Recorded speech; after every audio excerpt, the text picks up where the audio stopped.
and your words casting the spell. एक छोटी सी practice अगर आप कंसिस्टेंटली कर सकते हैं, आप चकित हो जाएंगे, आप शॉक्ड हो जाएंगे ये देख के कि आप एक छोटे से समय में कितना सारा मैनिफेस्ट कर सकते हो। इस एक प्रोसेस के थ्रू आप अपने अवचेतन मन, अपने सबकॉन्शियस माइंड को भी रिप्रोग्राम कर सकते हो। प्रोसेस बहुत सिंपल है, हम आज डिस्कस करने वाले हैं क्या क्या आप इससे चेंज कर सकते हो। आपके रिश्ते, आपकी हेल्थ, आपकी ब्यूटी, आपका अट्रैक्शन, आपके रिलेशनशिप डायनामिक्स, आपके मार्क्स, आपके स्कोर, आपका इंटेलिजेंस, ये सब कुछ। हाँ, ऑफ कोर्स सक्सेस। बात को आगे बढ़ाने से पहले welcome and welcome back to the channel. मैं आपकी अपनी डॉक्टर अर्चना की एडवांस लेवल हिप्नोथेरेपिस्ट हूँ, एनएलपी एक्सपर्ट हूँ, इनर चाइल्ड हील करती हूँ। होलसम पर्पस है, लाइफ आसान होनी चाहिए। अगर आप भी यही चाहते हैं तो चैनल से जुड़े रहिए। मुझसे पर्सनली कनेक्ट करने के लिए कॉन्टेक्ट डिटेल्स आपको स्क्रीन और डिस्क्रिप्शन में मिल जाएंगी। प्रोसेस बहुत सिंपल है, it is related to affirmation, लेकिन जिस तरीके से इसको आपको करना है वो है गेम चेंजर। तो सबसे पहले तो एक फॉर्मूला आप याद कर लो। एक बेसिक फॉर्मूला ये है कि जब भी आपको अपनी मैनिफेस्टेशन टेक्निक पे काम करना है या जब भी आपको अपने सबकॉन्शियस को रिप्रोग्राम करना है। अच्छा, सबकॉन्शियस माइंड एक 3 साल के बच्चे की तरह होता है।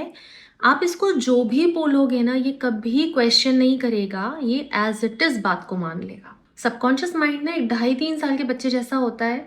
ये उससे रिलेटेड ज्यादा क्वेश्चंस नहीं करेगा, एज इट इज मान लेगा। So it depends up to you कि आप इसको क्या इन्फॉर्मेशन प्रोवाइड कर रहे हो।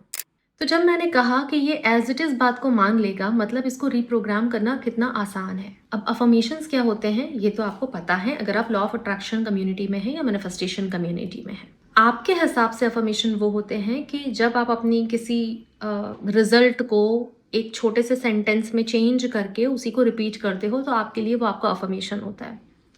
मेरे लिए अफर्मेशन का मतलब है जो कुछ भी आप वर्ड्स में यूज कर रहे हो, जो कुछ भी आप बोल रहे हो, मेरे हिसाब से हर एक शब्द अफर्मेशन है and your words casting the spell, which is why it is called spelling. तो मेरे लिए अफर्मेशन क्या होते हैं ये मैंने आपको बता दी। हम जो प्रोसेस की बात कर रहे हैं ये है फोकस्ड अफर्मेशन, मतलब कॉन्शियसली करना। इसमें आप डिस्ट्रैक्ट मत हो। जैसे आप जब आप पाठ करते हो, आप पूजा करने बैठते हो, आप कोई मंत्र जाप करते हो, आप बहुत डिस्ट्रैक्टेड रहते हो।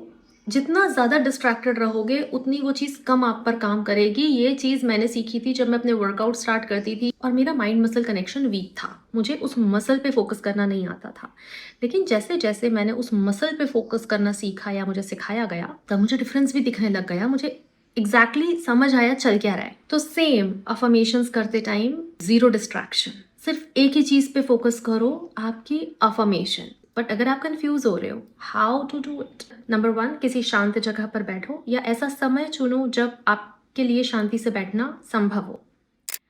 नंबर 2, 10 मिनट का टाइमर लगाओ।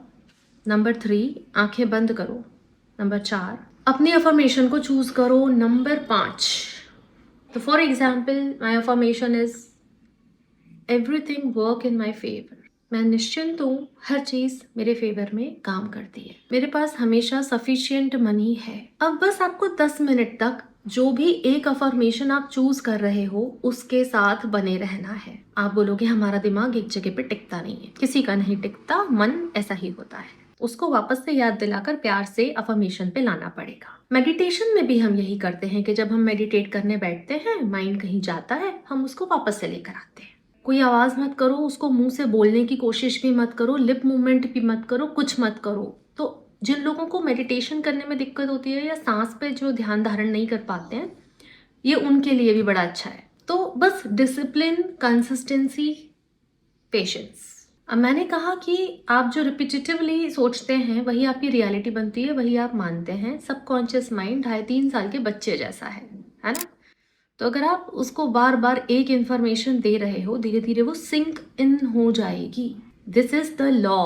एक कॉमन क्वेश्चन जो मेरे पास आ सकता है, इसे बोलकर कर सकते हैं या मन में ही करना है। अगर आप इसे बोलकर कर सकते हैं, एक्सट्रीमली गुड। आउट लाउड जब आप अपने अफर्मेशंस करते हो, इट्स वैल्यूएबल।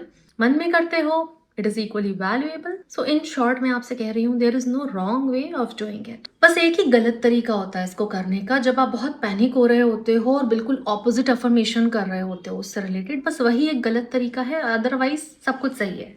तो मैनिफेस्टेशन इज सिंपल, हम कॉन्शियसली और अनकॉन्शियसली मैनिफेस्ट तो पूरे टाइम कर ही रहे हैं। It's super easy.